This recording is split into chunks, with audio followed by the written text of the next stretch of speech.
باوکێک لەگەڵ دوو کوڕەکەیدا ساڵانێکی زۆرە سەرقاڵی یاری تایکواندۆن و هەنگاوی باشیشان بڕیوە و چەند ساڵێکیشە کوڕەکانی لە هەڵبژاردەی عراقدان بۆ تایکواندۆ بۆ پێشکەوتوان. ئێستا ئەو دوو برایە گەشتنەوە هەڵبژاردەی پێشکەوتوانی عراق بۆ تایکواندۆ لەگەڵ هاوڕێیەکی دیکەیانە و لە مەشق و ئامادەکاریدا بەردەوام دەبن بۆ بەشداریکردن لە پاڵەوانەتی ئاسیا کە بڕیارە لە ڤێتنام بەڕێوە بچێت.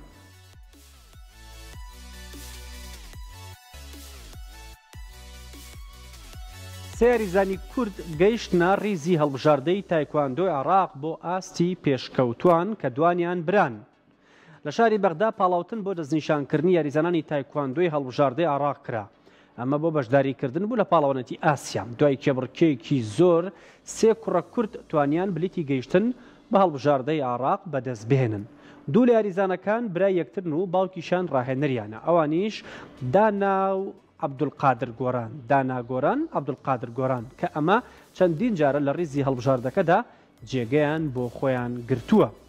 یاریزانە کوردەکەی دیکەش ناوی سیامەند هاشمە و چەند ڕۆژی داهاتووش دەچنە بەسڕە، لەوێ دەچنە کەمپێکی مەشق و ڕاهێنانی چڕەوە.